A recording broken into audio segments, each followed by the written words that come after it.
Secretary Srinivasan, please dispense the roll call.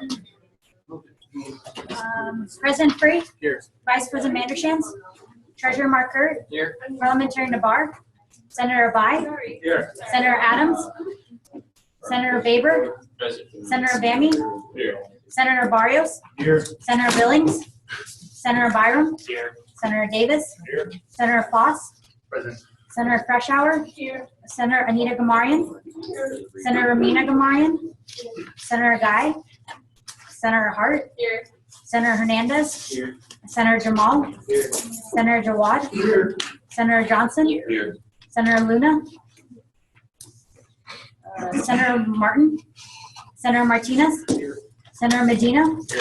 Senator Miller, Present. Senator Moosney, Senator Rogers, Present. Senator Seeley, Senator Shelton, Senator Shipley, Senator Staley, Senator Said, Senator Tam, Senator Templeman, Here. Senator Toole, Senator Yen, Senator Zerlin. Here. All right, thank you. Is anyone here for open forum? Anyone here? I'd like to propose that we open seats for CAP kids for the upcoming semester. Let's do that under new business, not open forum. Okay. Anyone here for speaker's podium? Mr. President, I was working on my own kind of little senator project, and I've been trying to get this vending machine at in the business building. That's it for new business. New business. Okay. All right, no one's here. Thanks everyone for being here today, and remember that the presidential debates tomorrow at 1 o'clock, admin 127. So I hope to see many of you there. I'm sorry. Is there any discussion on the minutes from March 31st? All in favor of approving the minutes from March 31st? Please say aye. Aye. All opposed? Any abstentions? All right, thank you. All right. Well, Vice President Vandershans isn't here today, but we're getting ready for the debate and getting ready for elections and all that set up, and looking forward to next year so far. So if you have any questions for me, I'll take them. If you still need a candidacy meeting, email me at my email and we'll set something up. I do have a question. I have not received a copy of the questions that we discussed or asked during the debate tomorrow. There's a reason for that. Okay. No one has. All right. So, will they be provided at any point beforehand? They will not be. Okay. Any other questions? So Secretary Srinivasan. Hey everyone, so semester is winding down, so there isn't really much for me to do as secretary. Please let your constituents know about elections, upcoming elections, midnight breakfast, glow rage party. There is only 2 more mandatory events, so if you have to submit an absence form, please do as soon as possible. Other than that, since Vice President Mandershans was not available today, I'm going to be presenting the Center of the Month. So the Center of the Month goes to Nathan Baber. So congratulations.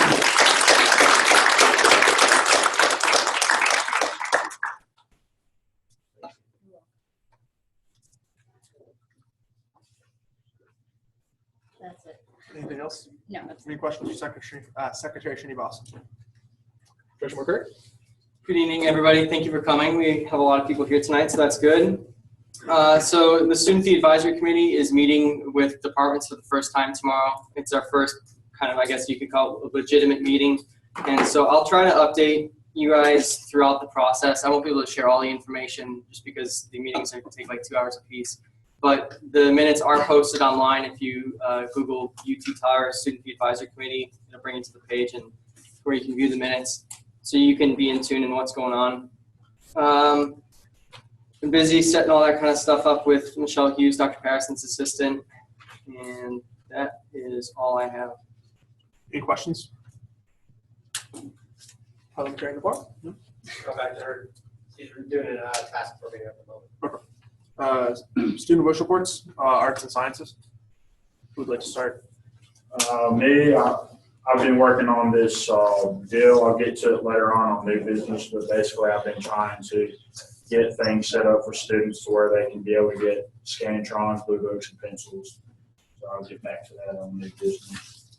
Great, thank you.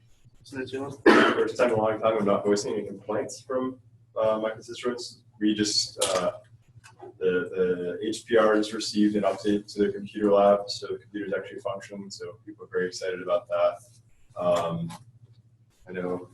Senator Weber last time had mentioned there, I guess, so this would kind of tie into this. Senator Weber mentioned last time that there is kind of a lack of a printing center for biology students. So that would be one area that I think I'd like to try to work with them on resolving. And then that's really about it. Great, thank you. Business and technology.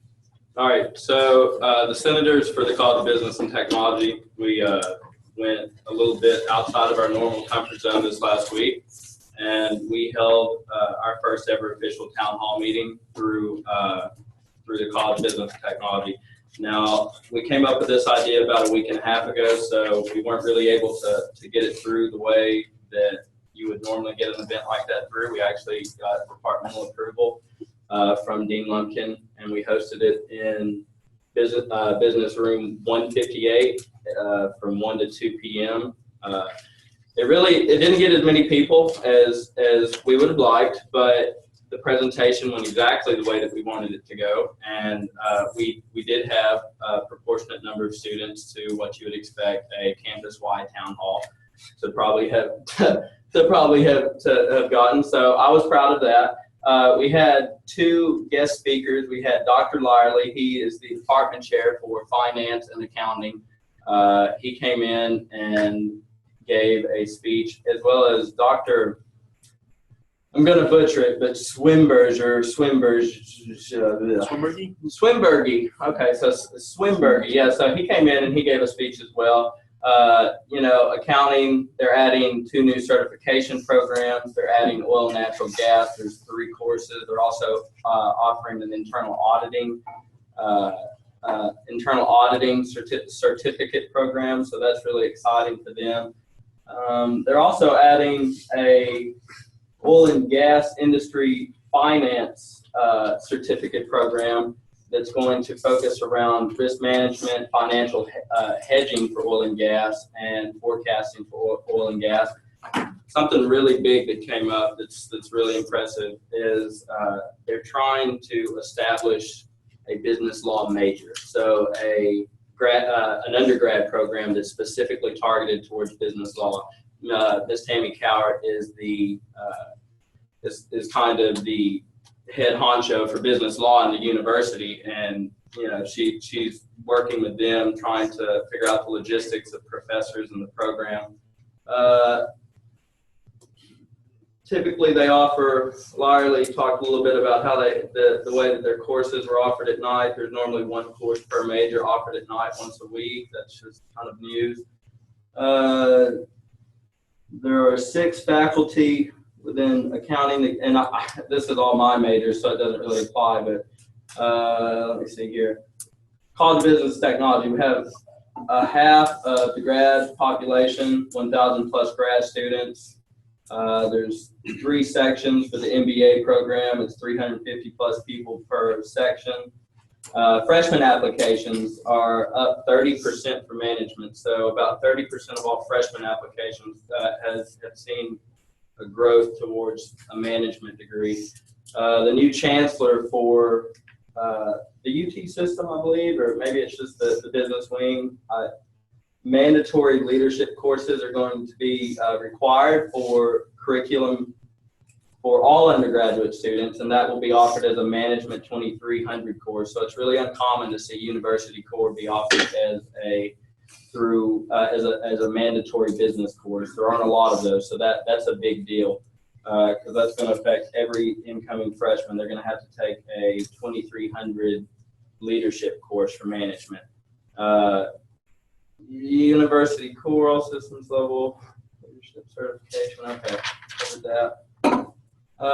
Okay, so Swinbergy talked, focusing his initiative in management and marketing. They're trying to add, they're going on what they call a value addition initiative. And so what they're trying to do is they're trying to inflate the value of a degree in management and marketing from UT Tyler. And the way that they're doing that is they're offering SAP sufficiency. That's through 3 courses, and the completion of those 3 courses will result in a certification for being SAP sufficient. So, and that's a really valuable job asset to have Marketing is focusing on category management. There's a category management certificate. That's a little bit different than SAP. I'm not exactly sure the name of that. I'm not a marketer. They signed with a company called JDA for a $1.4 million gifting contract for 250 desktop computers. I thought that was pretty nice. JDA is going to gift the College of Business and Technology $1.4 million worth of computers, 250 desktop computers. They also signed a similar contract with Nielsen for access to online courses, for better access to online courses. So this is a gifting contract. So this is a really large donation for the College of Business and Technology. They wanted us, the student government, to be at the front of alerting students to the leadership certification courses, as well as informing them of the changes that are coming with the curriculum of the MANA 2300. Something that the participants of the town hall mentioned is they really wanted to see more student involvement to the campus, and they wanted to close the gap between student organizations and the students, and to where the organizations were able to reach out and help and benefit students so they could have a wider variety of an experience in college. So they wanted more student involvement, close the gap between organizations and the students. Fight song that was talked about by Mr. Sean Rogers. #1 ranked softball D3 team in the nation. Potential senator project in the works. We're still getting into that, and then we also introduced our calendar to the people in attendance. But overall, it was a really successful event. I was really proud that we were able to pull it together at such short notice and pull it off with the efficiency that we did. So it was an accomplishment in my book.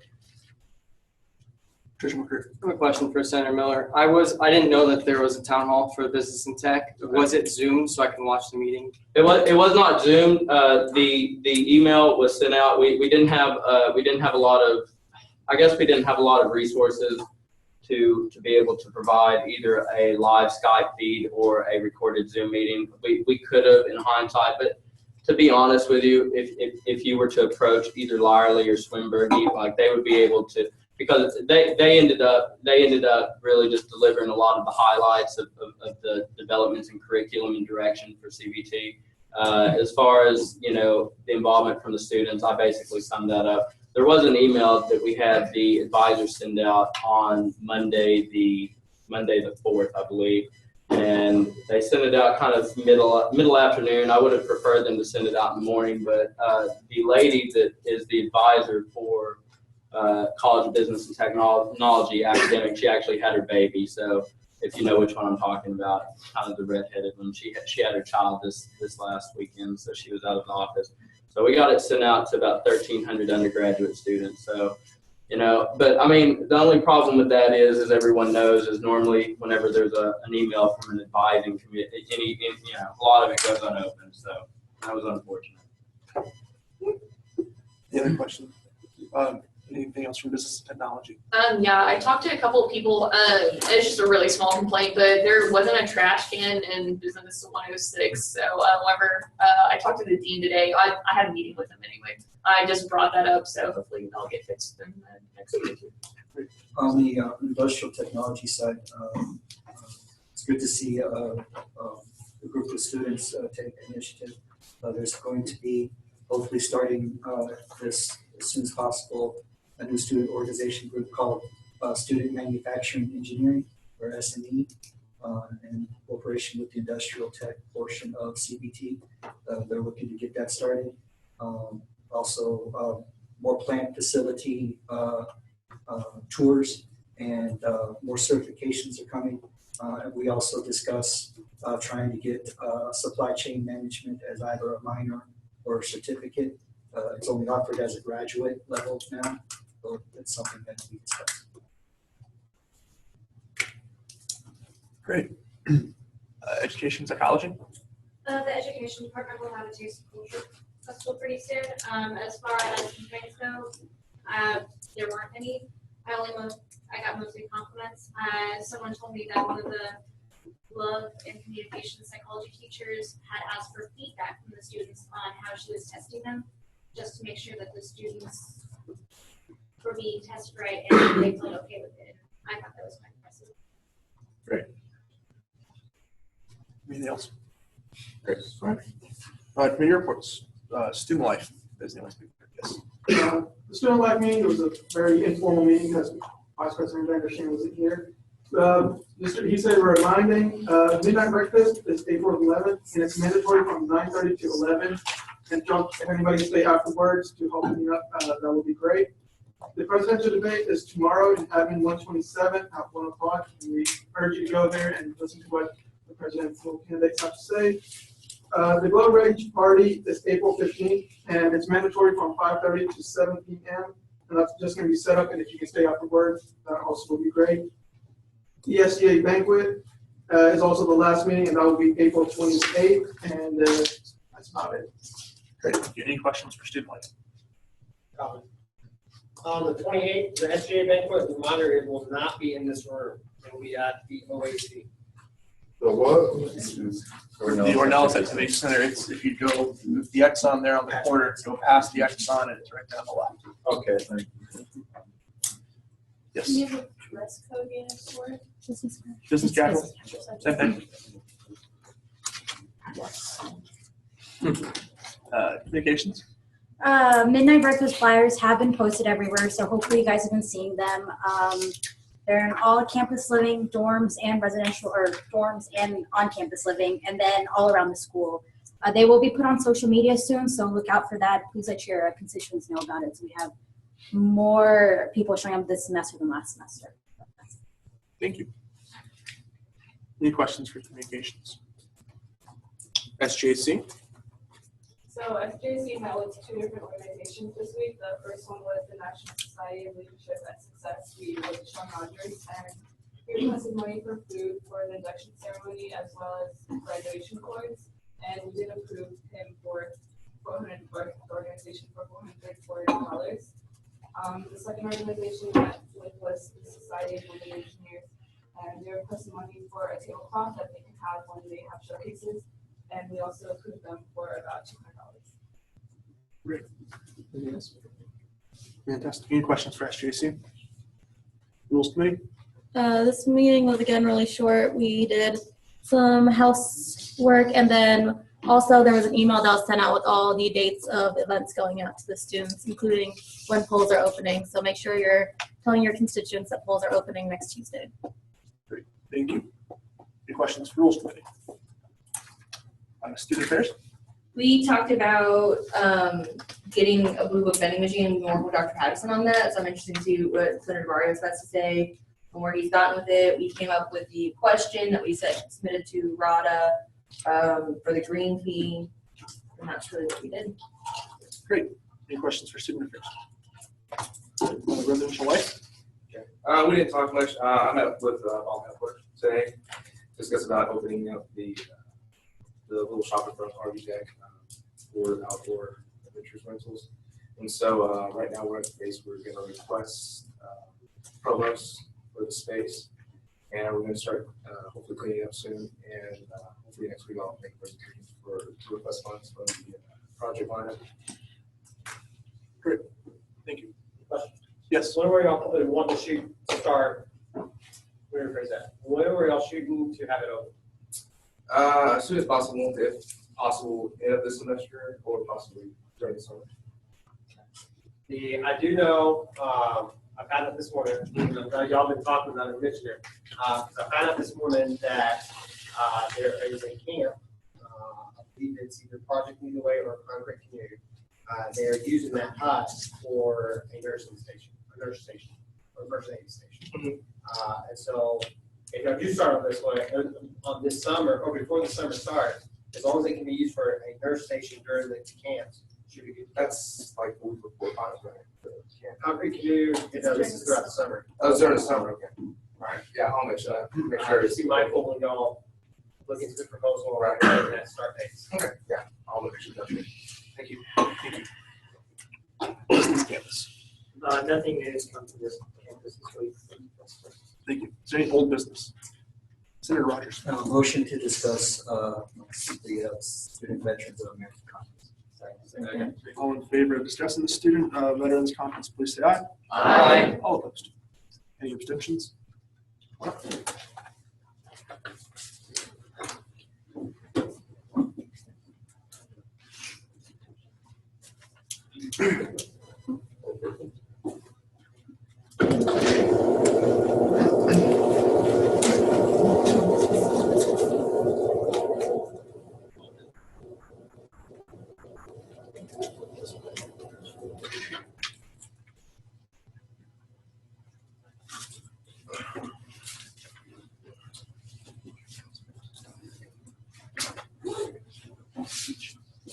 Okay, just a brief reminder, because it's been a while. The Student Veterans Organization is hosting a Student Veterans of America Southern Conference. What it is, it's a smaller conference compared to our national conference, which is held every January. The reason why we're doing this is because our conferences are being held in Orlando, Florida, and Anaheim, California, two expensive tourist traps. So students from all the other, we only took 3. I was part of one. I was part of those 3. We're trying to get student veterans, networked. We're trying to do some networking and also vendors to help support us do a job fair and other great works, the federal benefits, and of course we have Hazelwood benefits that we need to discuss as well. It'll be held 2 weeks from now, April 15th and 16th. And I was trying to request money for a Senator project to help fund at least a small portion of this for the food. You guys asked for an itemized list. I have that itemized list now, and I would like to share that with you.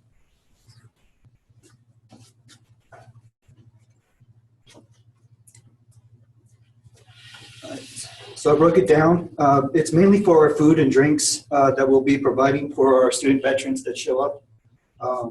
The bottom list is already been paid, which is we're going to get a banner, some T-shirts for those who attend, lanyards for ID card holders, a program, and we have already got that paid for. But what we're looking for is for about 70 people. It's now 70 people.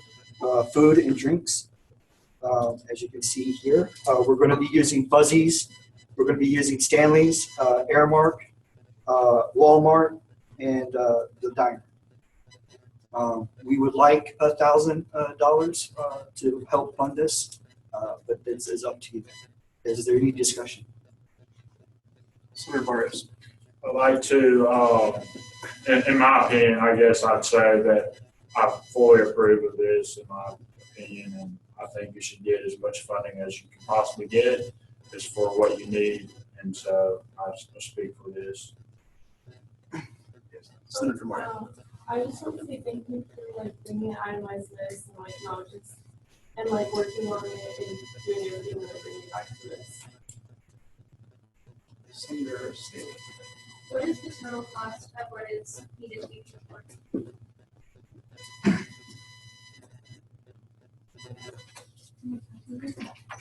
Right here. $3,833.87. So that's total. That's already what you paid for. Or how much do you totally need? That total is everything. So I guess you should subtract. You need $1,932.88. I'd like to motion to vote on transferring money over to the student veterans account. The amount. Second. The amount. The amount? Oh yeah, the amount, $2,000. Second. Second. Not transfer funds into another account like that. Okay, so how do we do it? We'll have to pay for it. So. Actually, the sponsor, the Senator And Project. we'll take care of the rest as far as paying for it. Would we have to pick the items we're paying for, because you're gonna have to pay exactly for those items, right? Mhm. So we could say we're paying for this, this, and this. Yeah. So that's about what's on the list. Point of information. Yes. What's the total pot of SGA budget right now? For standard projects? That we have to spare. For standard projects. Mhm. What's left in that one? We had 5,000 to start off the semester, or start off the fiscal year. We've used, I can't remember. At least nine. Mine was At least 900. 900, and then Senator Babers was 200, so 300. So we have about $4,000, 4,800. Oh, yeah. What? 3,800. Yeah, yeah, 3,800. Senator Timmelman. I motion to approve his request and fund for the exact dollar amount of $9,000. Second. All in favor of voting on the item, approving funding for the itemized list for the exact cost of, is that number again? $1,900. $1,900. $1,932.88. $1,932. How many cents? 88. All in favor of approving, let's see, all in favor of approving the, I forgot the motion again. The itemized list for a cost of $1,932.88. All opposed? Any abstentions? The motion's passed. Thank you, guys. I have a clarification. The reason why we cannot take the funds into the veterans account is this is a six organization event and not the veteran resource center. Okay. And so that's one of the reasons why. The second reason is, the reason why we pay for it is to make sure that that's exactly what we pay for. If we transfer funds into another account, there's no accountability on what's being paid for. Give me one second. The total number of people that are SGA, not today, but in general. Okay. Is there any other old business? Motion to open discussion on the proposed constitutional amendments. Second. All in favor of discussing the proposed constitutional amendments, please say aye. Aye. All opposed? Any abstentions? Thank you. Go ahead.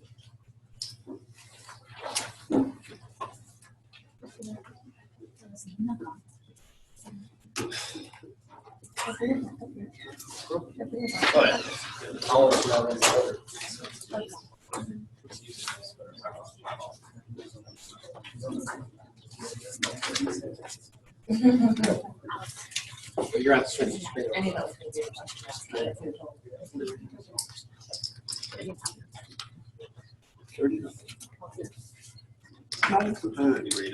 Including me. No.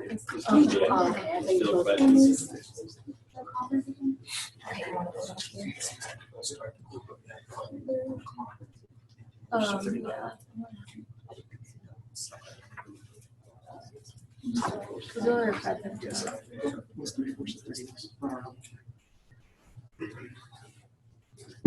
While she's bringing that up, if you have a smartphone, make sure you have a QR scanner. Do not. You do not have a smartphone, that is okay as well. So just let you know. If you don't have a QR? Yeah, you're fine. Okay. If you don't have a smartphone, you're good.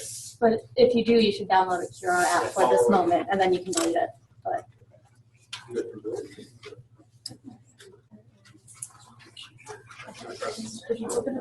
Yeah. Gotcha.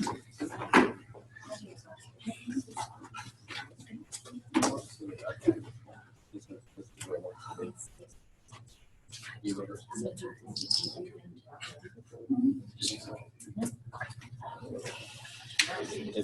it comes down.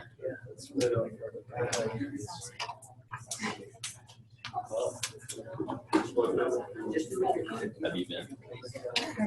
Yeah, I'm okay. Stress, yeah, finals, test, debate, everything. It'll be everything. Yeah. oh yeah, I'm gonna do that immediately. I just want to use the secrets one. Yeah. Yeah, you can I'm gonna use this, I guess. All right, guys. So I believe that we have about, I think, three. Oh, we only have three. We only have three proposed changes to the Constitution. I'd like to have any discussion, questions, or comments, and we can go through anything and everything as slow and deliberately as we need to. But yes. Are we allowed Yeah. Yes. Yeah. Treasurer McCurt? Senator Miller, didn't we already vote on constitutional amendments? Was it earlier this semester, like in January? Yeah, we had presented last semester, I believe, rules committee work. And this is this semester's current rules committee's decisions. Every semester, I think, it's pretty appropriate to kind of turn over the Constitution, add or subtract anything that we need. Yes, ma'am. Isn't the Constitution edited in the fall and the bylaws in the spring?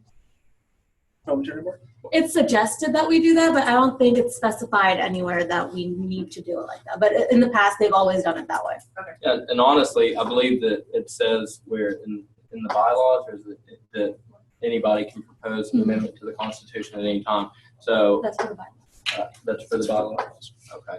Well, I mean, regardless, we ran over it in the spring and we came up with some changes. Any particular articles? Any other discussion? Time to ask questions. If you don't know, if you don't know, ask. Are you going to read them?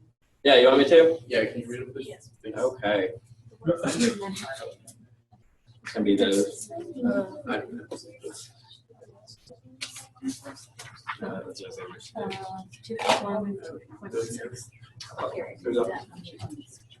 There's only two.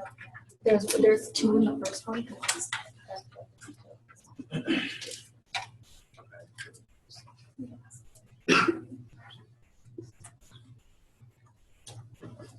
Ginger, can we zoom in just a little bit? Opposite direction. Okay. I'll just click on mine. There you go. All right. Article 2, Section 2(1). Subsection A. All right, so we amended this amendment. It says that the executive board shall have the privilege to participate in discussion, but shall not have the ability to make motions. That's going to be the first proposed amendment to the Constitution. Any questions or comments on this? I mean, Treasurer McCurt? Sure, I'll go ahead and comment. I think that's a horrible amendment. Not just because I'm an executive board member, because I used to be a senator. And so I don't understand why we wouldn't be able to bring up a motion for new business. We very rarely motion to vote or do anything like that. We motion to bring up discussion sometimes, sure. But I think that the discussion is important. I think that that's necessary to make sure that we as a group are doing the right thing for the students. So I'm against that. I think it limits our ability to bring up discussion and to raise topics. Okay, so my response to this is the Rule Committee had gotten together and we had, as a group, identified a repeating trend of problems that had occurred over this last 2 semesters. And that pattern was that there'd be an important or very volatile issue that would come across the General Assembly. And that issue would get either pushed through quickly or it would get ended. There would be a table to end discussion. There'd be a motion to end discussion. There would be a motion to table discussion. It was kind of almost used as a way to, it was kind of moved as a way to keep the agenda moving forward at kind of a steady rate, we felt. And we felt as a way to eliminate, and well, not really eliminate, just kind of reduce the power of the executive board and put the power back into the legislature where it belongs, where it rightfully belongs, because the power we felt as a rules committee to make motions and to actually constructively create change shouldn't be hindered by an executive board member raising their hand when there were still 5 to 6 senators in the crowd with their hands up with a comment to be made on an issue and saying, I motion to end discussion because this goes against the general group spirit. Well, if people still have concerns, there's no need to motion to end discussion. Senator Seeley? I just have a question about this. What's the difference between their motions and our motions? Because from what I understand, the way it works now is anyone can make a motion. Anyone has that opportunity. And then we all have the opportunity to vote on said motions. So I don't understand what the difference between their motions and our motions is, and why they should be restricted, and none of us are. Well, there's not actually like a constructive ranking of like motions that some people are access to and some people are excluded from. At this point, everybody can make the same power and extent of motions that they want to. The only thing is that we feel that more confidence needs to be entrusted into the legislator. So yeah, this is just merely, I've already explained it. Senator Freshour. Well, that's like, I guess, a very valuable point, good point. If it's up to the legislature, if we feel like the executive board makes a motion that we don't approve of, it's up to us to reject it. So you can't say that like their motions carry more weight. I don't know, but if they make a motion and we still have people raise their hands, then it's up to the legislator to reject it. And anyone can make that motion to do that, so it's all about voting. So it's not necessarily their motions have more. Just keep in mind that they still have the privilege to participate in discussion. So if they were to say something that would compel a member of the legislature to make their own motion, to make their own decision, if a member of the legislature felt that it was necessary to table a discussion because they weren't ready to handle it at that moment, or they wanted to end discussion because they felt that things were getting too rowdy, they still could. The executive board members do have the privilege to participate in discussion. But all this, let's table this for 2 weeks, or let's end discussion, like that would be effectively solved. Senator Zierlin. Using your own words, you said their motions have the exact same power as ours. So there's a lot more of us than there are them. So if we ever were against something they were trying to do, we have the same power. We have the vote to turn over any motion they make. And it also seems interesting to me that as you're taking in some current political stuff, as you're running for president, that you'd be wanting to strip your own power to have valuable input on things. So you need to kind of have some foresight as to, if you were in their seat, would you not want to have the power or ability to not steer the thing, but have an input and have your chance to help guide conversation. And that's all. I have a great response to that. Actually, I do have the foresight, and I have knowledge of the presidential powers within the Constitution. The president is not able to make any sort of a motion, and he is not able to speak partially at any point. Is that correct, President Free? So for the position I'm running for, like my actual goal, as you mentioned, my political ambition is not to potentially limit the scope of my impact on the student government, but actually to encourage the legislative body to step up and to add some of their accountability to the issue. I am very aware, and I do have the foresight to understand my range of privileges that I'll have as president. So that. Senator Toole. So essentially, this won't affect you at all with your emissions, is what you're saying, Absolutely which not. would be why you're supporting it. But also, discussion should not be a privilege.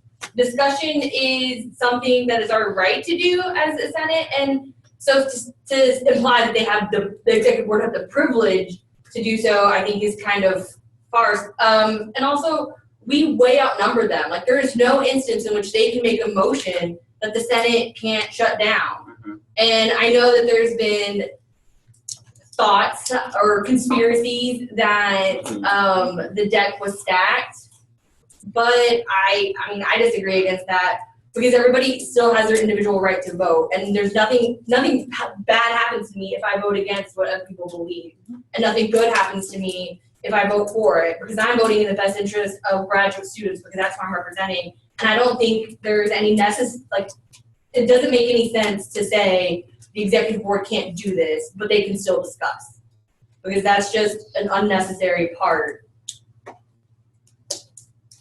Senator Baber. Yeah, I would like to just, I guess, speak in favor of this.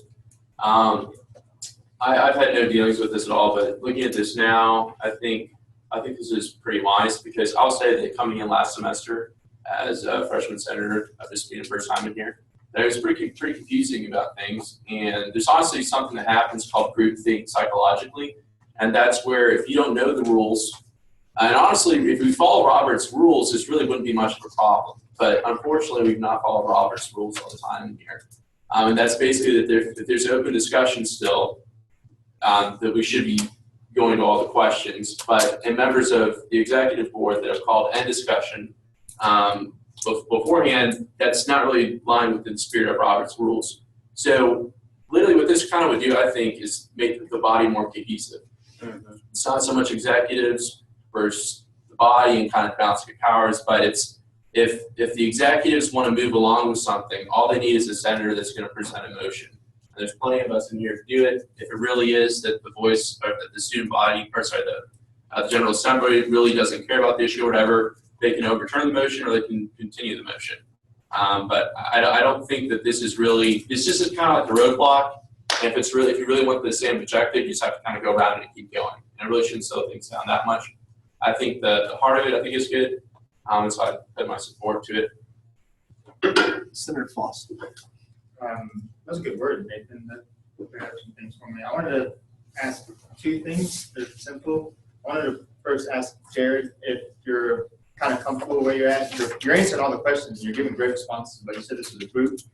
So it kind of feels like some fires kind of get thrown at you. So are you comfortable? Well, actually, I would like to point out that there are 1, 2, 3, 4 other members of the Rules Committee that are sitting in our audience as well as the parliamentarian here. And this is something that we have actively deliberated on for weeks. There was a period of time where we spent 3 weeks meeting. 1 week we met 3 times, up to an hour and a half per meeting. And this is something that we constructively put a lot of effort and a lot of thought into. Yeah. This isn't, there is no hidden agenda in any of this. And while I admire this group spirit that we're receiving in rejection to this is not an attempt to admonish the statutory role of the executive board.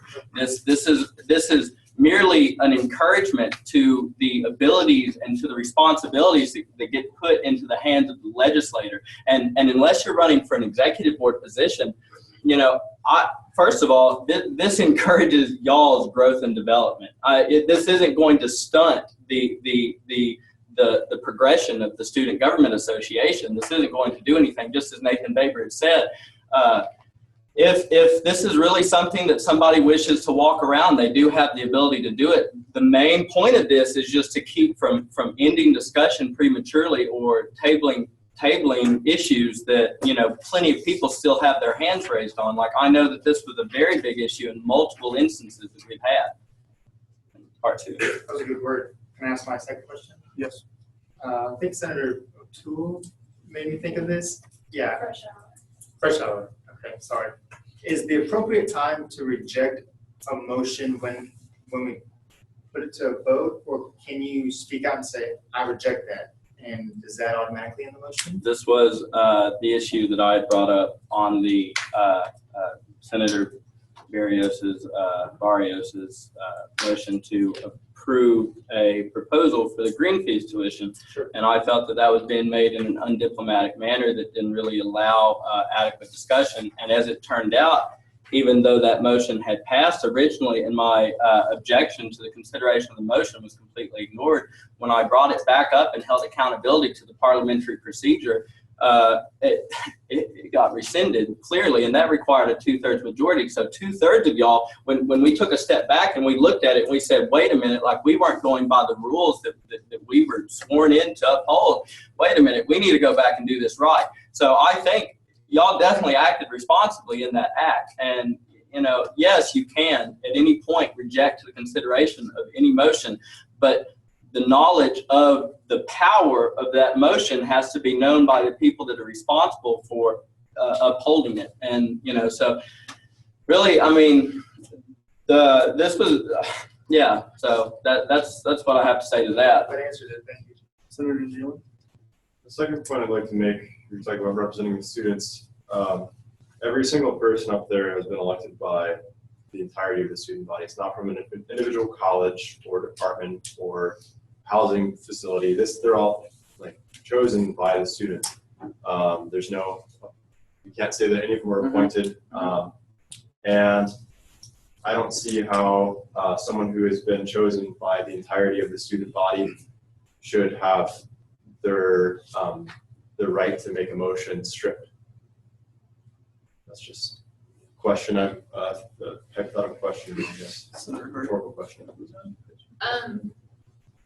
I'd like to point out too, I know this is meant to encourage the discussion between everyone in the assembly, but I mean, what if they want to open up discussion? Can they, I mean, Well, see, can they? If you take away the motion, they can't open discussion. well, the thing about it is every single person up here is the chair of a standing committee, and they do have committee members. They do have a committee. So this is something that can be coordinated within a certain sort of a committee meeting. A member of the committee can, this is what happens today. This was something that was heavily coordinated between me and Rada in our Rules Committee meeting on Monday, was that I would present this. So I made the motion to open up discussion on presenting the amendments to the Constitution. That is how that issue gets solved. But that may not always be the case, though. Senator Jawad. I just want to say that you used the example of Senator Barrios doing a motion. I want to do, that's kind of like the same thing of them doing a motion and he doing a motion. There's no difference. They all have the equal power. So that's saying that they can't do it. If one of us does it, this says motion in discussion, and abruptly ends the discussion like you did for the green fee. It really doesn't make a difference if Treasurer Mark Hurt did it or Senator Barrios. I think they're the same weight, so I don't really feel like you need to strip their rights, or not their rights, or a privilege to motion. Senator Templeman. The way I see this going is you're wanting us to, if the people who would be in the executive board next year would have to talk to people who are in the Senate to bring up discussions, basically is what you're getting at. And so what I'm saying is, I don't see that as a good idea as a senator having their own opinion and bringing up their own ideas and bringing it up on their own opinions versus a executive board member having to go around from senator to senator to bring up an idea so that he can feed them what he wants them to say. And that's not actually what you're supposed to do as a senator. You're supposed to represent your constituency and talk about your issues and not the issues of the vice president, because the vice president can't talk. Okay.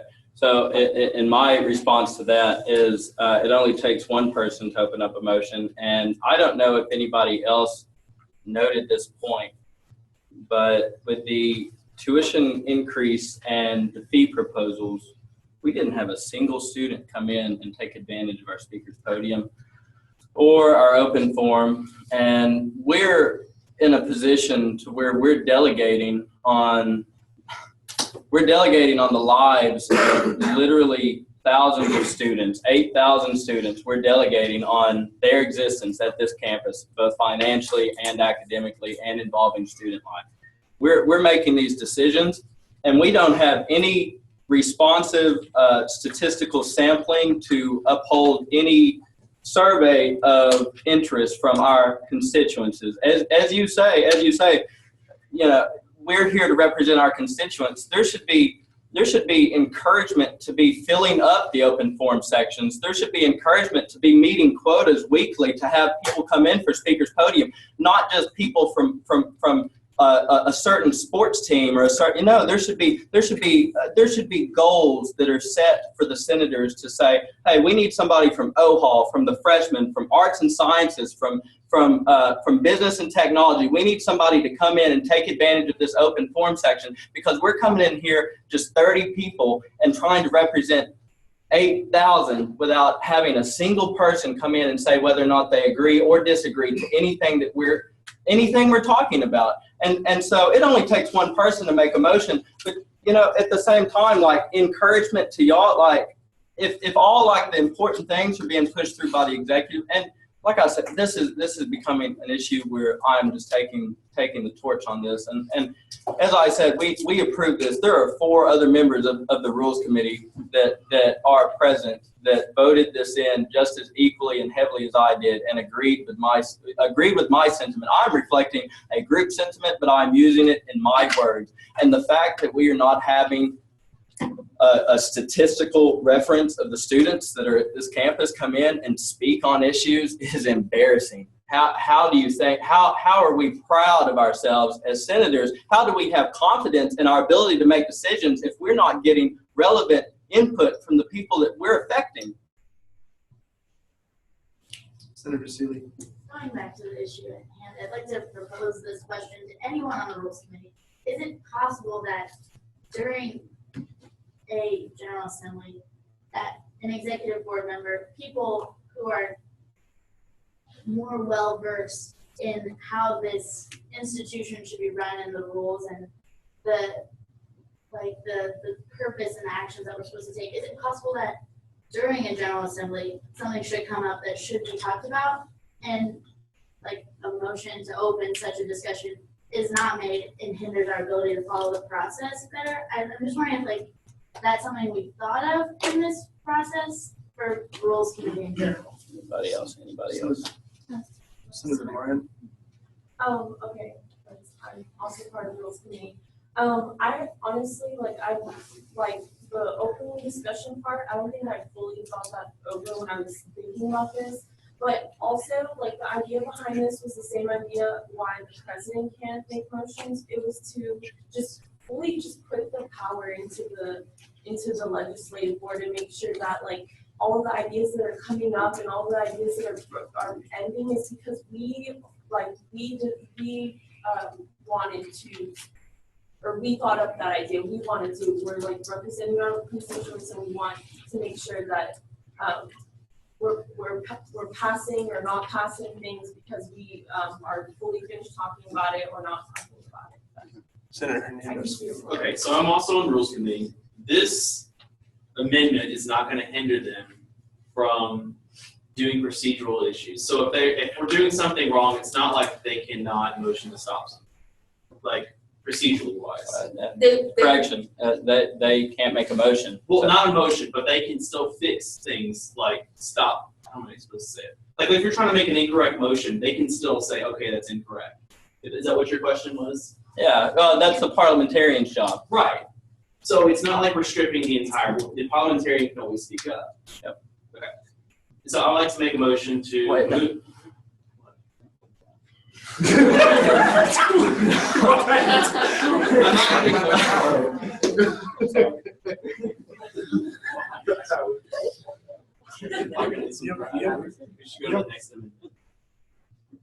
Second.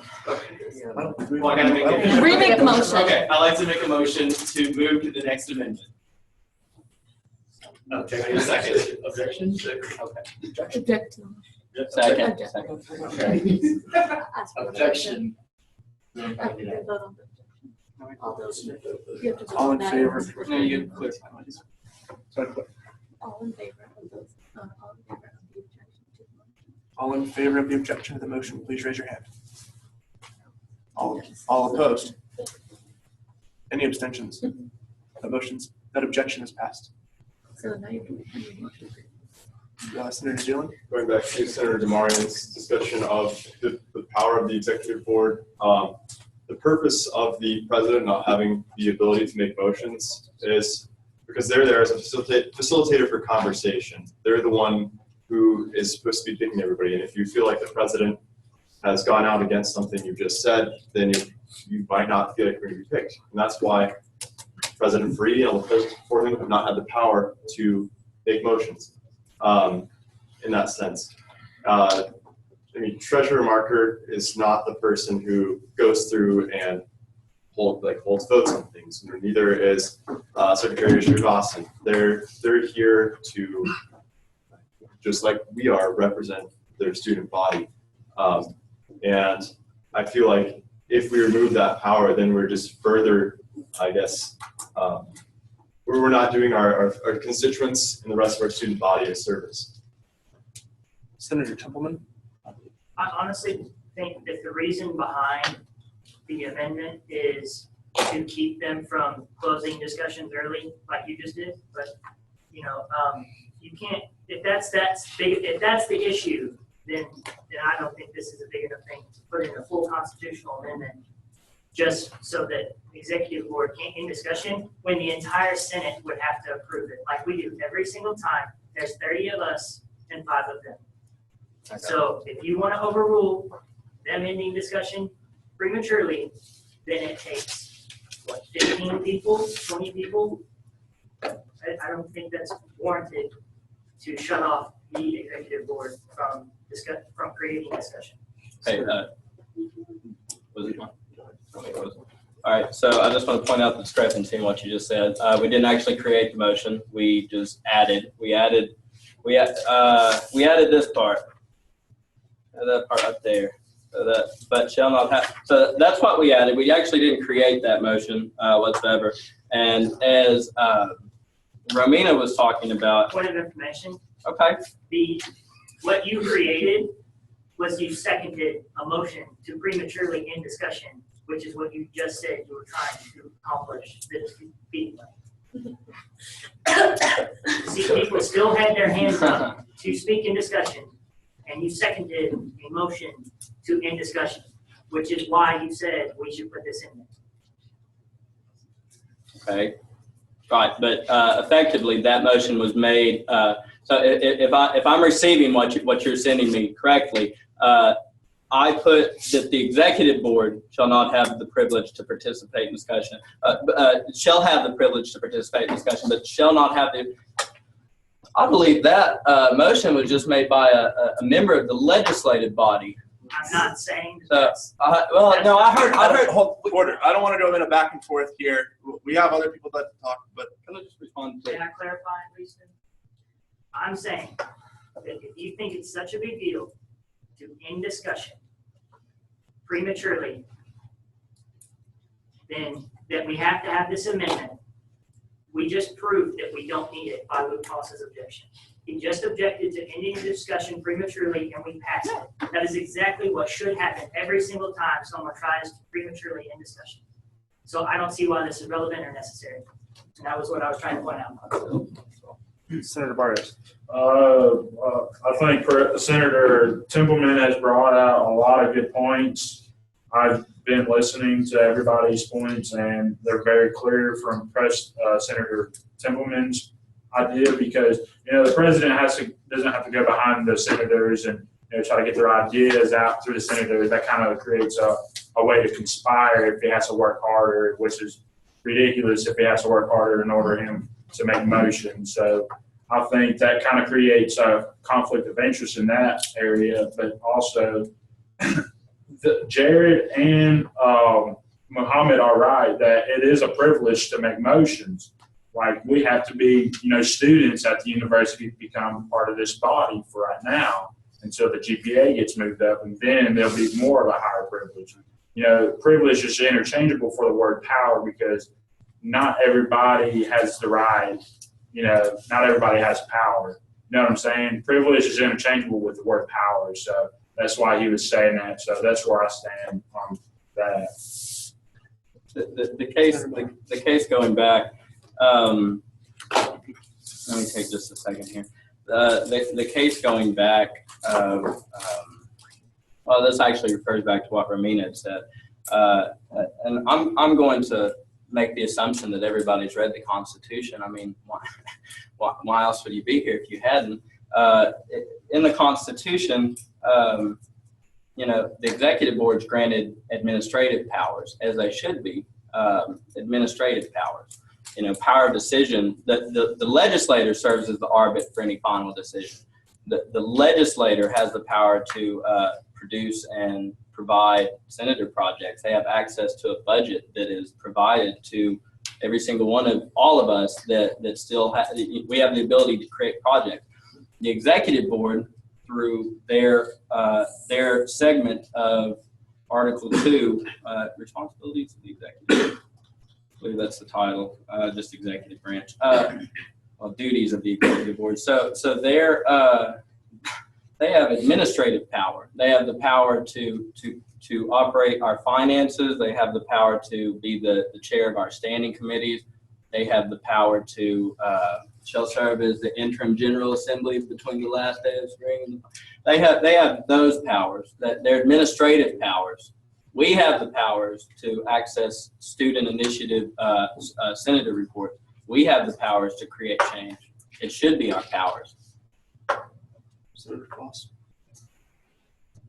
When you first brought this up, something you had said was that the committee specifically brought up that shall not have the ability to make motions part of the Constitution. Y'all brought that up because y'all felt that discussion had been prematurely ended. My question is, may need to make a motion, or I'm not sure yet, but my question is to the Rules Committee. If you guys Because I just learned that we can make objections, and I didn't really think of that till a few minutes ago. And if you guys feel that since Senator Preston pointed it out, that this body now knows that we could make objections to the motion of someone prematurely ending discussion, would the Rules Committee be comfortable rethinking this? The only thing about, and I'm just going to point this out too, and I'll let Rhonda take it. The only thing about the objection to consider the objection to the consideration of a motion is that it has to be made before a second. So, I mean, this is all just a time game. This is all, and that's how it's written in Robert's Rules of Order. It's all just a pounce game. So it takes away that variable of having to just be actively aggressive at all. Like there's none of that. So what I kind of got from your question was, would we be able to like take that part out now since the body knows of the objection? Is that kind of where you're going? Yes, that's what I'm saying. We would not be able to because we would have to go back and table it for a month, and elections are Tuesday, and we would need these to be on the ballot on Tuesday, or else it would have to wait till the fall. So this is happening. This is happening. These must be voted on tonight. They for the must. Constitution. Yeah. Senator Freshar. On that note, but then you get be voted by tonight. I think we've had a lot of good discussion about this one, but can we move on to the next one? Do I need a Second. You Make a formal motion. I never written on. Okay, I would like to motion to move on to the next constitutional amendment. Second. All in favor of moving on to the next constitutional amendment, please say aye. Aye. All opposed? Any abstentions? Aye. Next amendment, please. The next one is 2.2, subsection A. Oh. All right. 2-2, duties of the president. The president shall have the power to sign or veto all resolutions. We basically struck it. So we are attempting to strike. The president shall have the power to sign or veto all resolutions passed by the General Assembly of the SGA within 5 working days. Okay, yeah, I got you. Senator Said. I got you. Okay, so we're basically ending presidential veto, and a presidential veto, any legislation bill not signed or vetoed within this time shall be approved. Basically, the president would have the power to come in and veto any resolution passed by the General Assembly. And this is a current, in the spirit of our last, this is another one. This is trying to put a little bit more weight into the power of the General Assembly. Senator Moran. So just to clarify, the president can't veto or can veto? Can currently. No. The vote she's asking. You're changing it so he can veto or not veto? I didn't get that. So in the fall, we amended it and we put in this clause that the president can veto it, but now we are amending this amendment. So none of it, so now we're just crossing that out. None of it's been official yet because the student body still has to vote on it. So right now, we are amending an amendment. So they want to take whatever the Rules Committee in the fall amended and just take that out. So the president can't veto? If this is taken out, then he cannot. I couldn't right now because it's not an official amendment. It's what was voted on in January. So, Senator Toole. I would just like to point out that although this is giving him the power to veto, a later amendment or a later clause gives the Senate the right to override it. So it's not like the president is going to get a blanket power to veto. It's going to be similar to a system where the Senate will still have the option of overriding a veto. I would also like to clarify that we amended the Constitution this semester. I have the agenda right here. On January 21st, we discussed constitutional amendments and then we recessed for 15 minutes. So this was done this semester, and by the current Rules Committee? It was voted on in the spring. Yeah, but it was done in the fall. The changes were made in the fall. And we had to wait a month, so we did. So they were voted on in the spring with this Senate, right? Mm-hmm. Okay. Senator Zeland. You guys might be familiar with checks and balances, like Senator Toole just said. we have, once again, the power to overturn vetoes.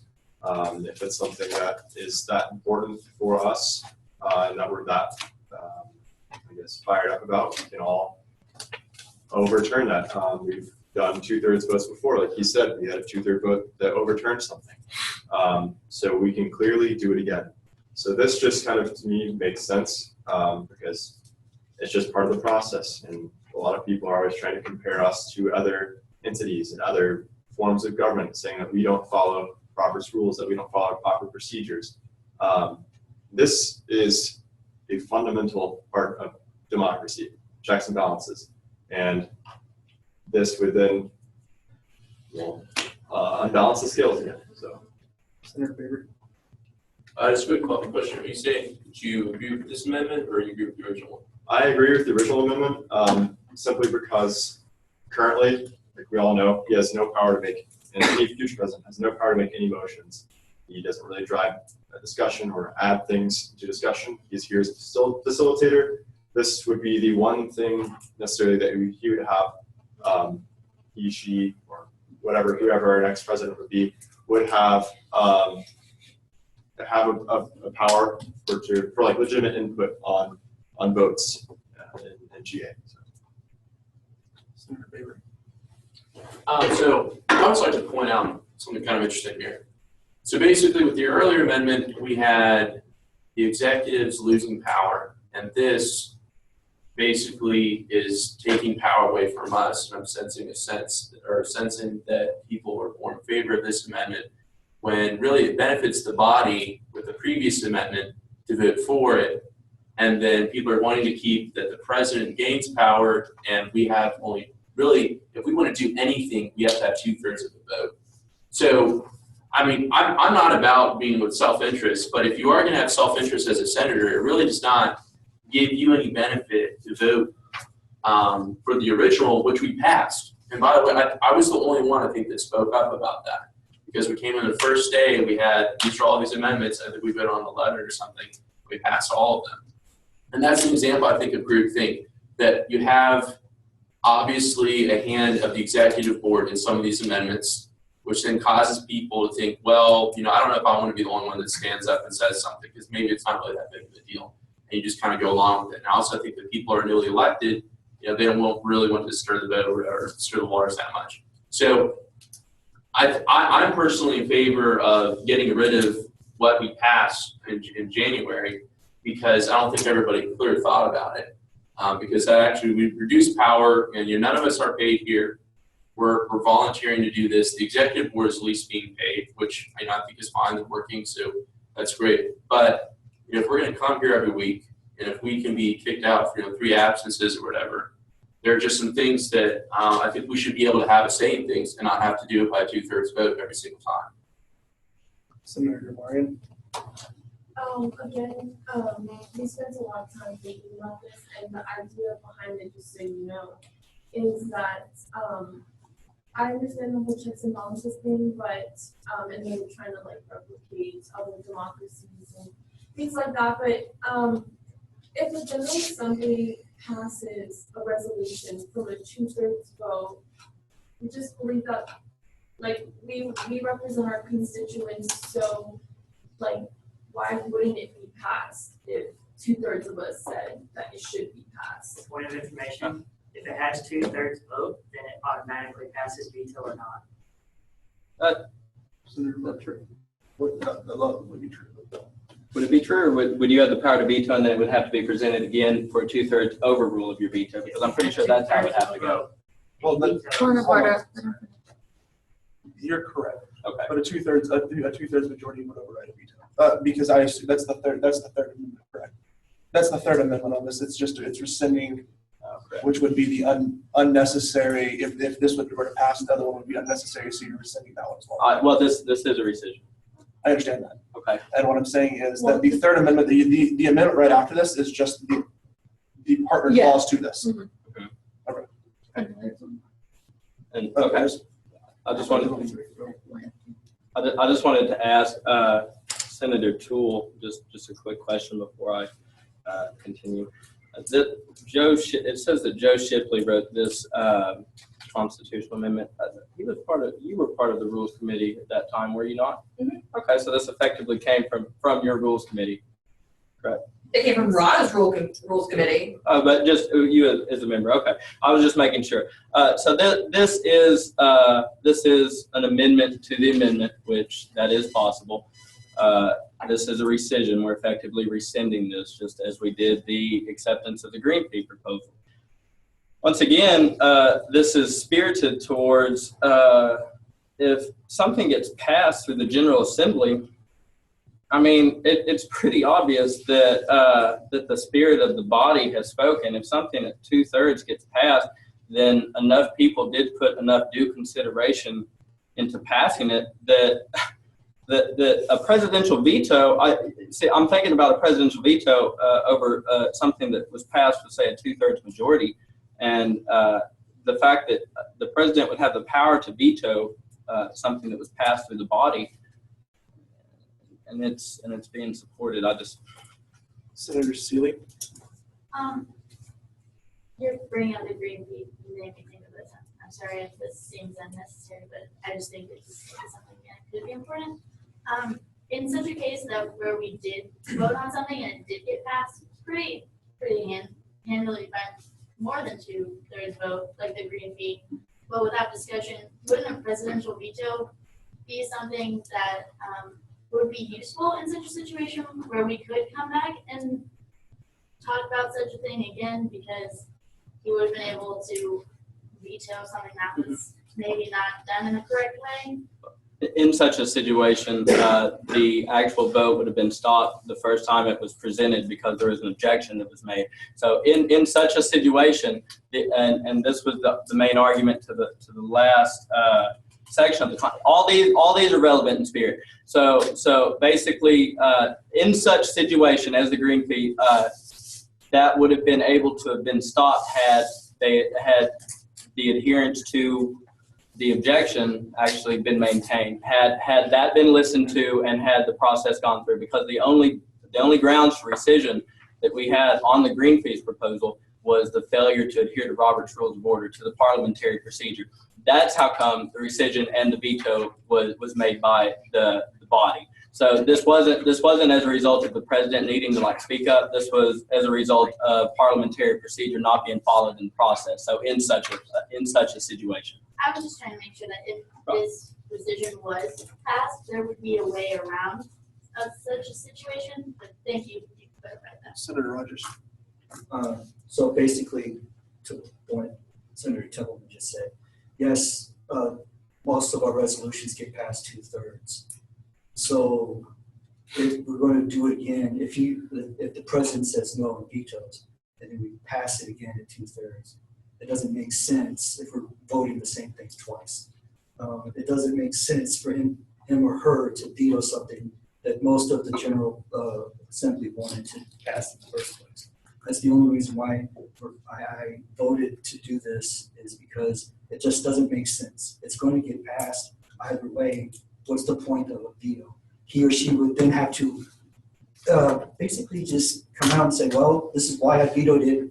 And then I just don't understand why you guys are wanting. I understand the checks and balances part, but come on, guys, this is ridiculous. I just want to, Senator Baker said something about the absence policy that we could get voted out if we had 2 absences. It's 2, not 3. But that applies to the executive board too. So if they're absent, they can also get thrown out for that. And I don't think this takes any. It's 2, right? It's 3, not 2, right? The 2 goes before the judicial board. The 3rd is when you get kicked out. Well, Right? the judicial board's ruling. If you go for the judicial board, that's their ruling. What happens? I don't really care. Anyway, so I don't think this takes any power away, because to say it takes power away from the Senate is to assume that the president is automatically against the Senate is going to veto everything, which I think is absurd, because he'd have to have a really good reason to veto it. Because if he was like, no, veto, the Senate would obviously be like, no, we're accepting it. Like, if he doesn't have a legitimate reason to veto it, then I think that's an issue. And I think there's certain things that we could pass, because it takes half of us to pass it in the first place. So only half of us have to agree with it. And let's say it's something that came across his desk and he was told by the powers that be that are above us that, oh, something went wrong, you need to veto it. And then he would come to us and say, I had to veto it for this reason. That doesn't prevent us from bringing it up again. That doesn't prevent us from making a new resolution. That doesn't prevent us from overriding his veto. So I don't think this necessarily takes any power away. I think it goes back to the checks and balances things, and I think it just, to assume that the president is automatically going to veto everything, I think is absurd, because you can't, like, it would be absurd for a president to come in and be like, I'm just gonna veto everything, because then all the senators would get together and be like, obviously he's gonna veto this, so 2/3 of us, let's make sure we have this to begin with, and pass it. Look at me so I just want to ask, why would it be necessary to go through such a process that would split the trust? Because what I'm sensing right now is I'm sensing there is a certain segment of the body that feels as if this is some sort of a civil war, and it's not. It's not whatsoever. And you know, a big thing is trust and reliance on people, because there's no I in team kind of thing. Everyone's heard that since 4th grade. There's an M in team. Okay. So basically,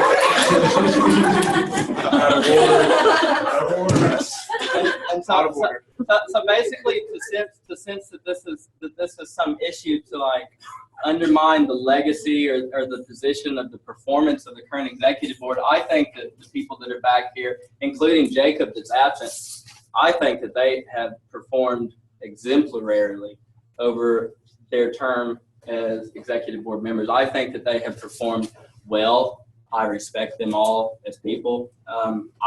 This is not an issue over trying to restrict their power, try to undermine like their performance. The thing is, and why I say that is as a way to point out that such a strong-willed objection to these amendments when you're sitting here laying off all these contingencies that, oh, well, we should just all get together and just make sure we have it, and just like, oh, well, why should we just assume that he's just going to veto? Like, why?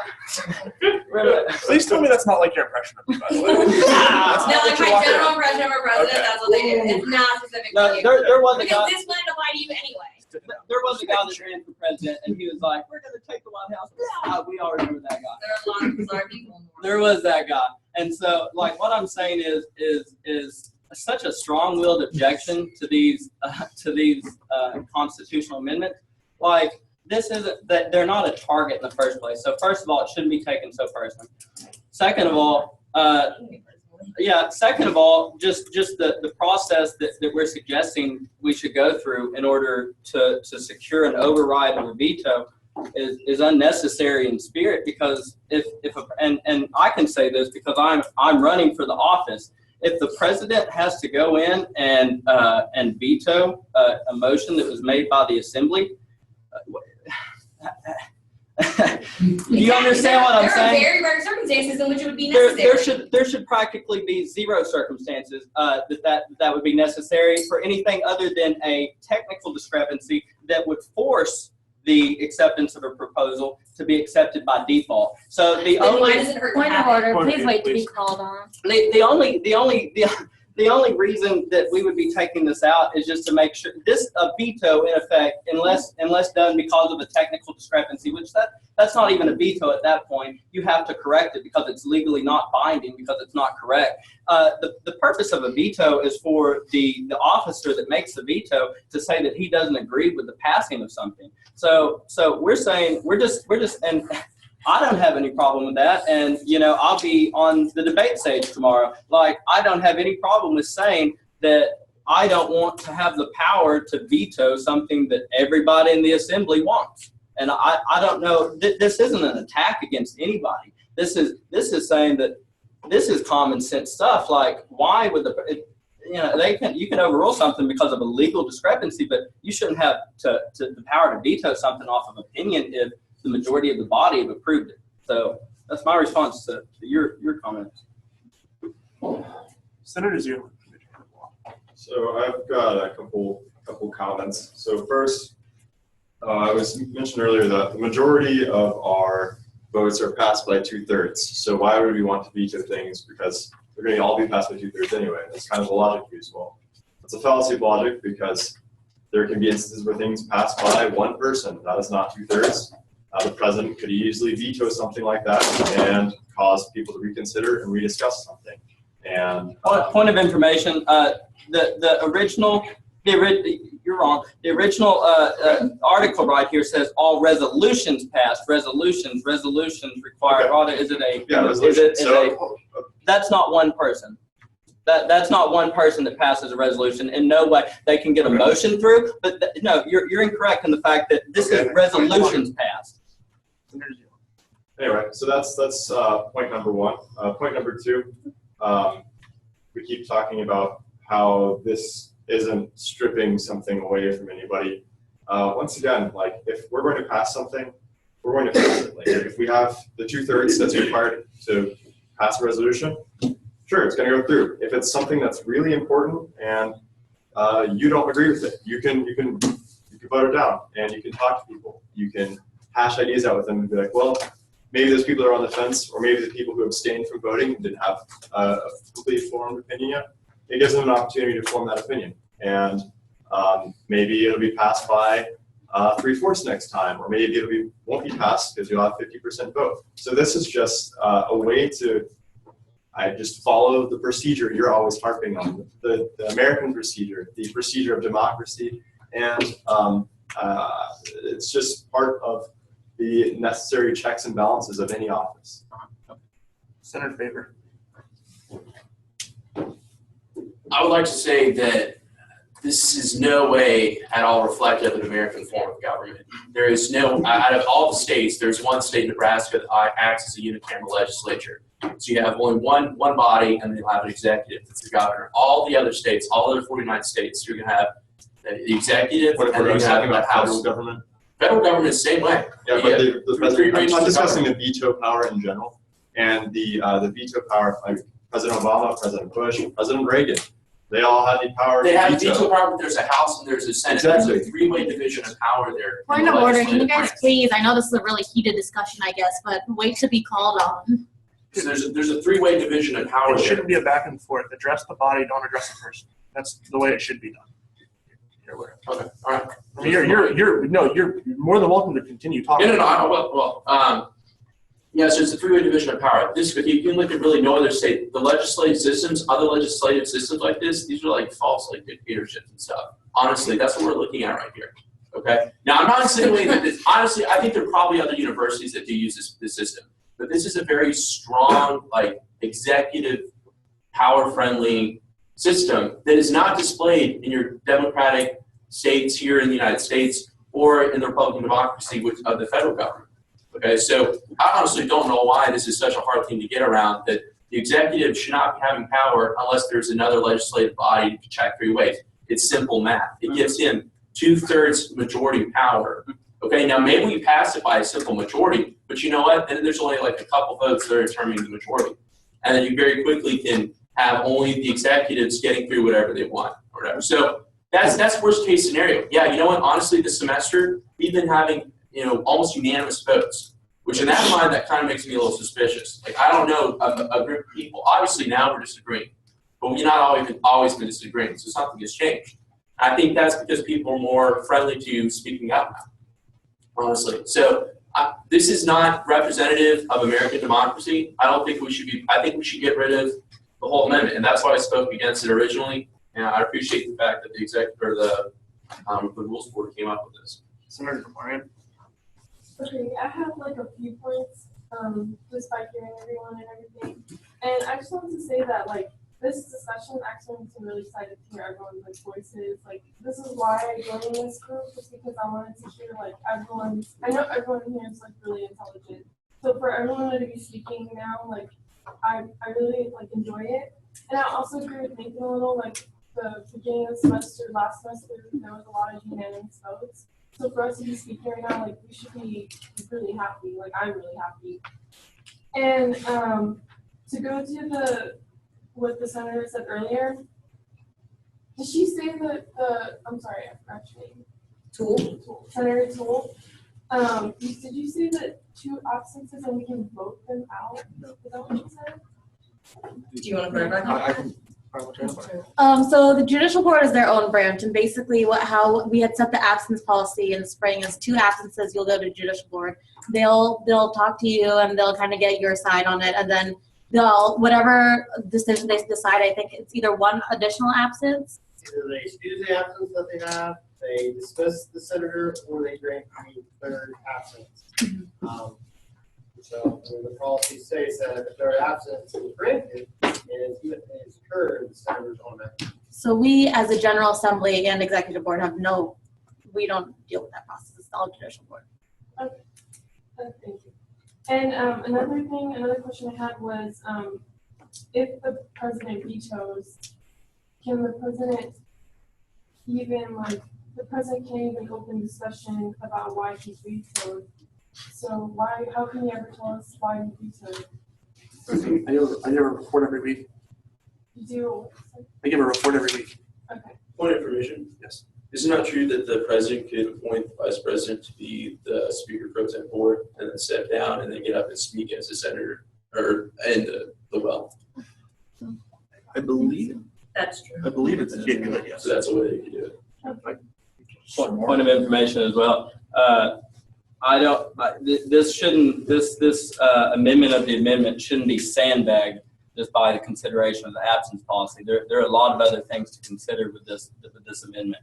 So the absence policy, even though it's relevant in all of our minds because it was talked about in our last General Assembly, this isn't the purpose of this amendment. So we need to make other considerations. Also, another thing was that a point that was made was that the president's not going to veto every bill and something like that. But also, I see Senator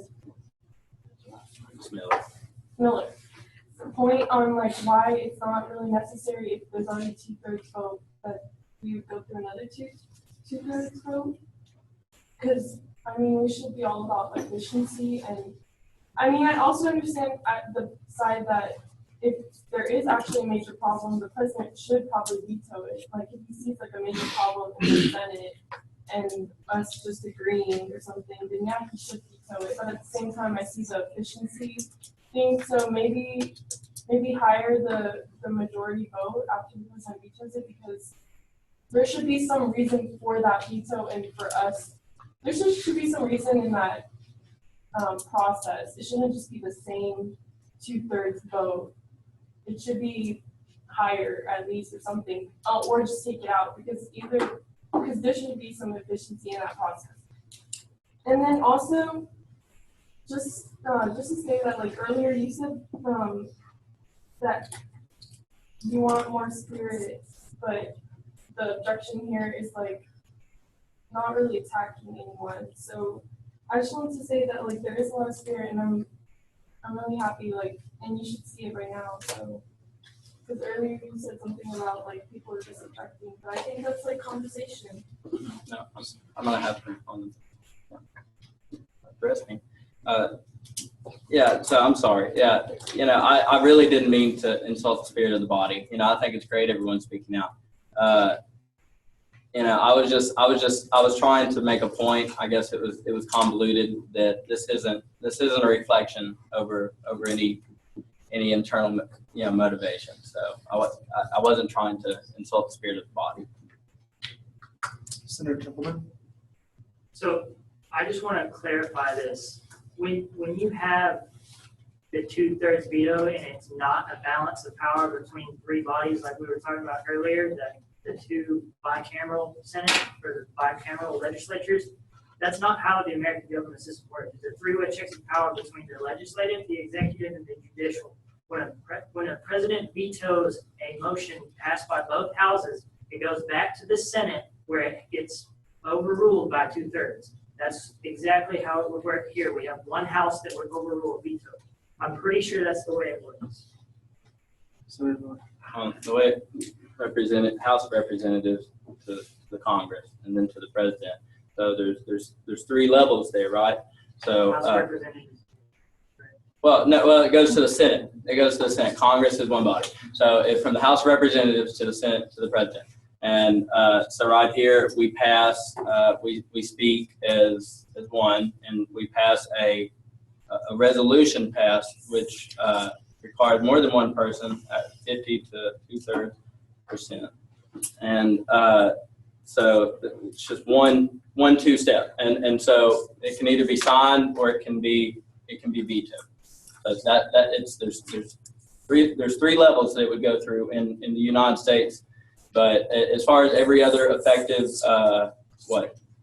effective legislative body just like this, this is pretty standard without the veto power, I would think. Senator Harris? I don't. It's not yet in the back. Senator Claus? Well, kind of want to hear your response now. Can I hear your response? No. It's okay. Then. Senator Moore. I know like it kind of seems like every time we discuss something, like we either don't discuss it at all or we overkill it.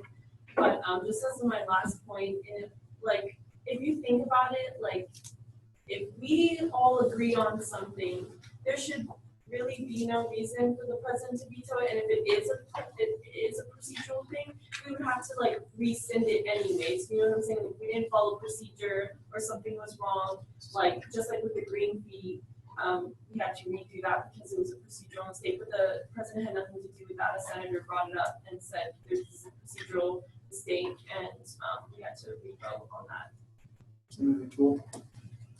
I just want you to know I'm not taking this personally. I have no emotional, physical, or any other kind of attachment to these amendments. They're kind of my job to do an outside rules committee. And the reason I'm looking at you is because you're the one presenting and responding. So I feel like it'd be rude if I wasn't. But also, Senator Ryan said something about efficiency. And I just don't think we should pick efficiency over the interest of the student body. And so, like, while I do think us voting it one time is an efficient process, adding the veto allows for extra consideration and additional consideration of the student body, because the president technically represents the entire student body. Like, he is the representative of the student body. We're the representative of our colleges and of our seats. And it's not, I think we're all saying the same thing over and over again. We're getting to the point of discussion where no new information is getting added. So I'm not really going to reiterate any of the points I've already made. So that's it. Senator Juwan? I think we're just overkilling it right now at this point, and I think we're going to vote on it anyway, so a motion to move on to the next amendment. All in favor of moving on to that amendment, please say aye. Aye. All opposed? Any abstentions? Article 4.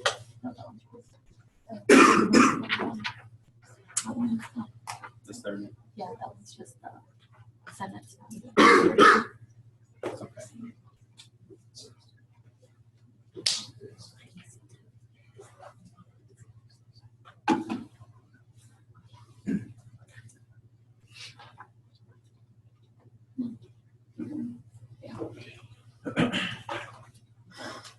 So Article 3, subsection 3.1, subsection 3.1.1, subsection 1.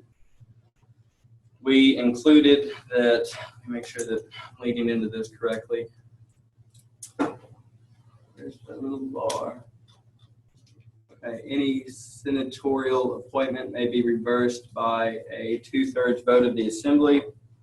And we struck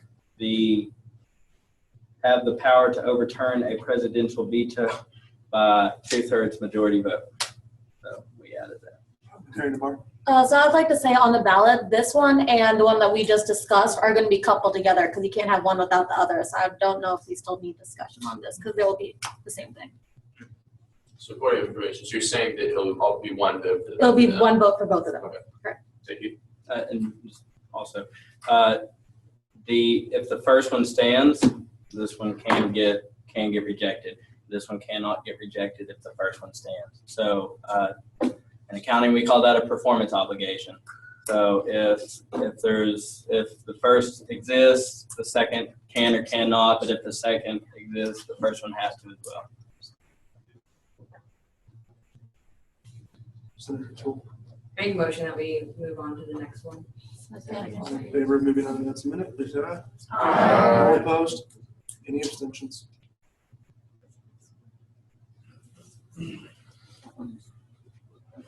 Okay, this is in relation to the judicial branch, the presiding officer. So it's saying that the chair of the judicial branch shall provide proceeding outcomes. We added provide proceeding outcomes upon request of the parliamentarian if deemed necessary to complete constitutional obligations and with the consent of the judicial board. Any discussion? Senator Fisher. Just for clarification, so the chair of the judicial board, like, if we ask them, such the parliamentary asks them, like, we want to know what happened at such and such, that's what this is saying? Okay, so just to put this in relation, with the proceeding outcome with Senator Logan's meeting with the judicial board, this is saying that the chair of the judicial board can talk about it upon request of the parliamentarian. If RADA was to contact the chair to provide proceeding outcomes if deemed necessary to complete constitutional obligations. So any performance or execution of executive duties and with the consent of the judicial board. So the chair could not release information about an outcome or a decision unless, for example, RADA would have asked and the judicial board would have said it was okay, but it would have had to have been justified by being necessary to complete constitutional obligations of performance. It can't be read performance. Senator Tillman. What did this read before? It just take out the blue part. Like, just read it without the blue. The chair. Yeah. The chair shall, upon request and with the consent of the judicial board. Which is Oh. My God.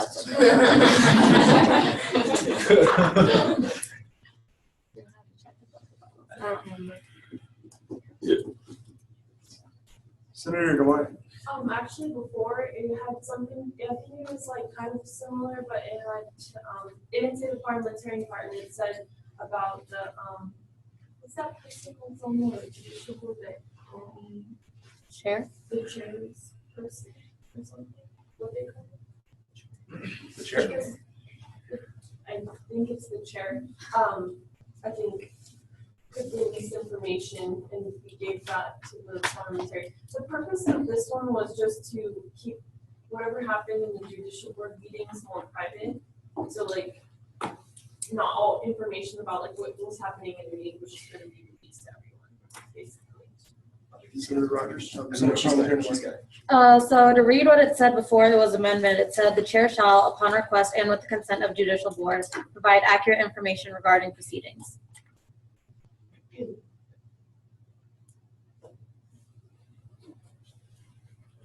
you read it one more time? Oh, yeah, hold on. Sorry.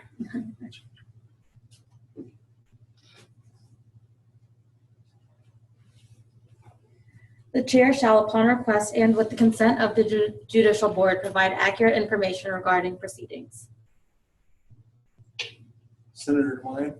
Does this mean that the person who got like kicked out can't request their own information? Only a parliamentarian can?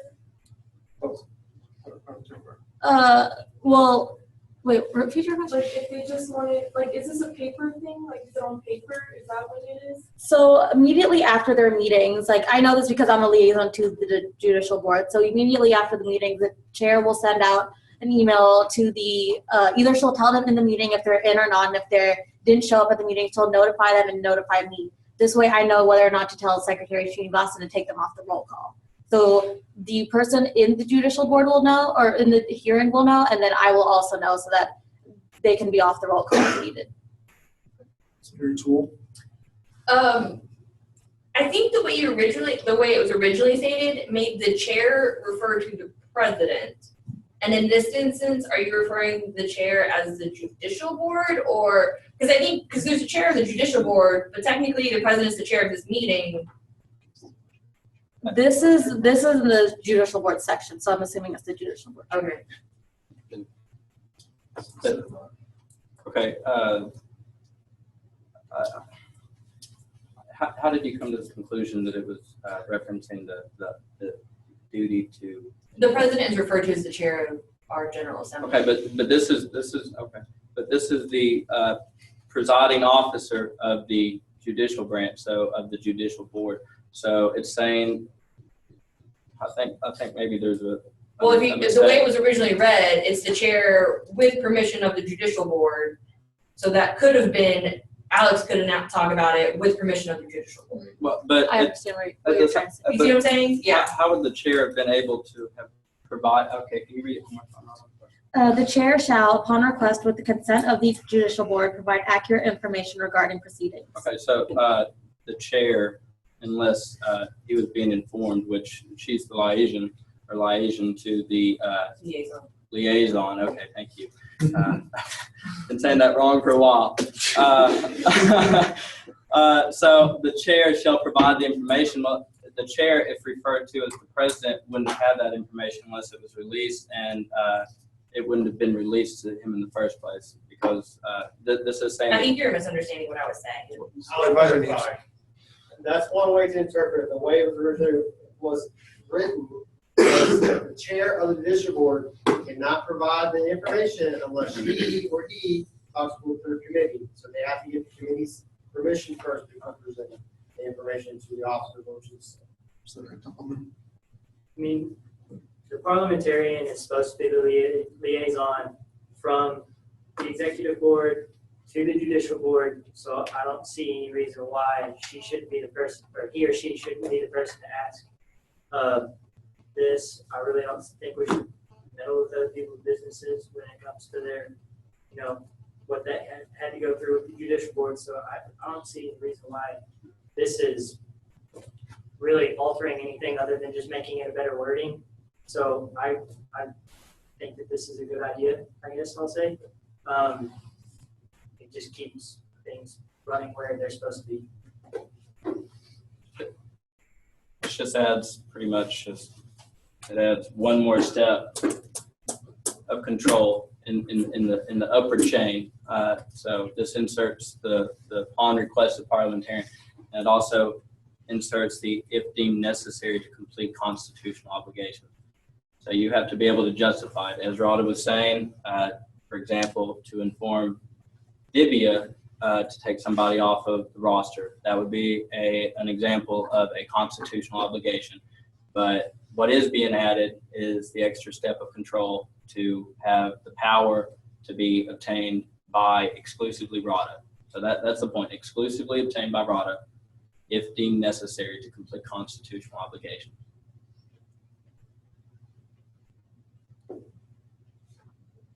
Motion move to the next amendment. There are no I motion to vote on the amendments. Second.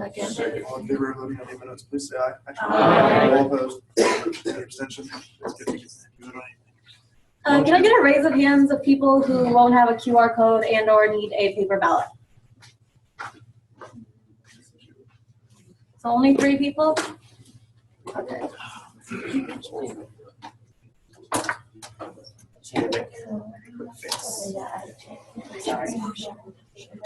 No, okay. You can see it.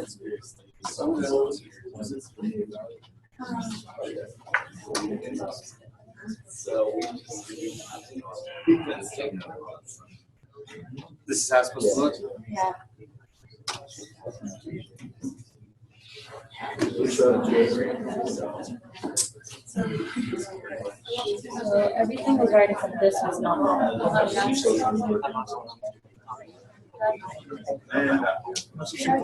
Yeah.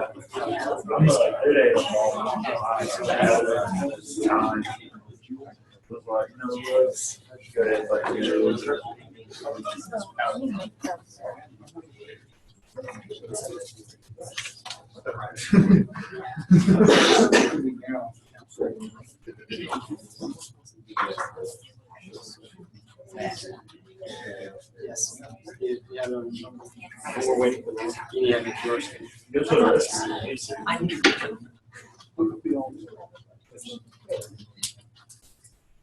That's it. Josh, should we motion for recess? No, I'm done. No, he's done. So what?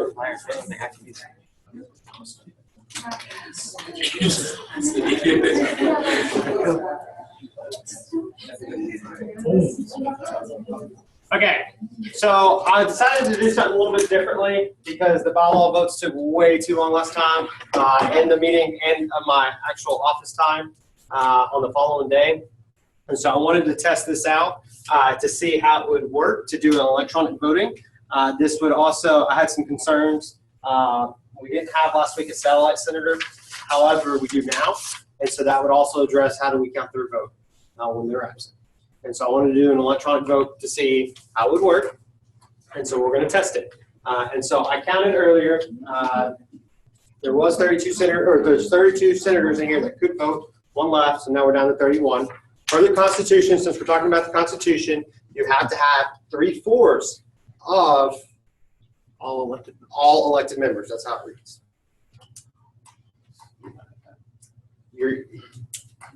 You would have 30. You have to have 30 votes in favor for it. So I didn't want to burst y'all's bubble earlier. Is this your? And so, but I still want to practice and I still want to do this. And so I know what you're probably thinking, but so what I'm going to do is I'm going to pull up a QR code. You're going to scan it on your smartphone device. You need to make sure you're either connected to the Wi-Fi or to some sort of network. It will pull up a survey. And the survey is the actual ballot itself. If you do not have a smartphone, please raise your hand again at this time. Your memory is full? Okay. We have to write. Okay, so they're right now, paper ballots right now. We just need just copy this paper down. Okay. Are there any questions before we start voting? Raise your hand if you needed a paper ballot again. 1, 2, 3. That's it. 1, 2, 5, 6, 7. Okay, raise your hand. This is the one time that we're gonna do it. 1, 2, 3, 4, 5, 6, 7. 7. Okay, that's all. Do you have a question? Yes. Yeah, so you said 3/4 of 31 members have to vote yes. 30, when I counted, there's 39. 39. Yeah. 39 elected members, 3/4 comes out to 29.25 before 30. Yes. This was all met, the initial, This was the beginning? Yes. Okay, so I'm going to pull up the QR code at this time. That's weird. Just put 2.2.2a.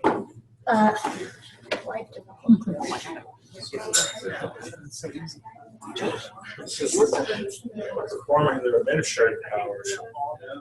And I'd like to use somebody for some duties.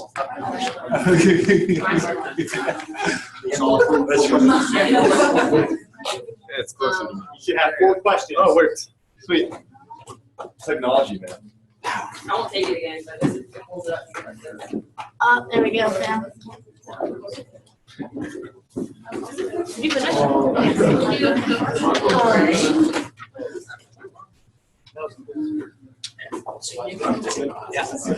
Y'all, everybody's at house. Yeah, drums. Yeah, seriously. Maybe we wouldn't need the blue book vending machine. Yeah. They go outside, out of neighborhood paths, they touch the neck.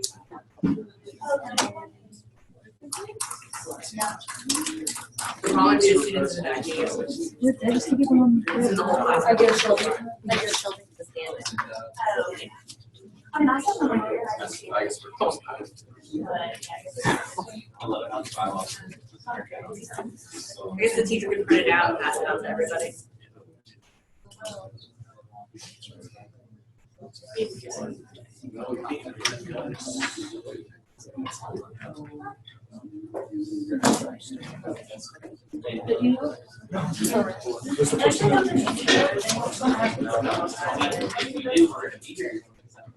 1, 2, They are ready.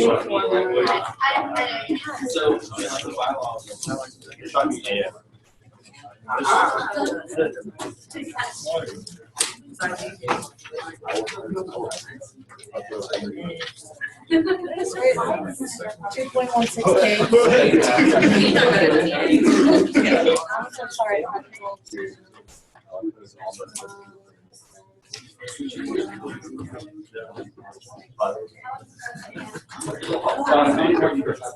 Make?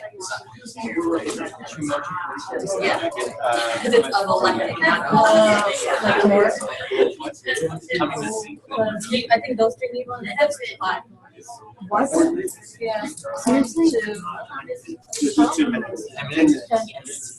So, You wanna? order, please. Do you wanna talk? Thank you. Treasurer Margaret. A motion for a 10-minute recess so that we can count the ballots. Second. All in favor of a 10-minute recess, please say aye. Aye. Opposed? Any abstentions? Thank you.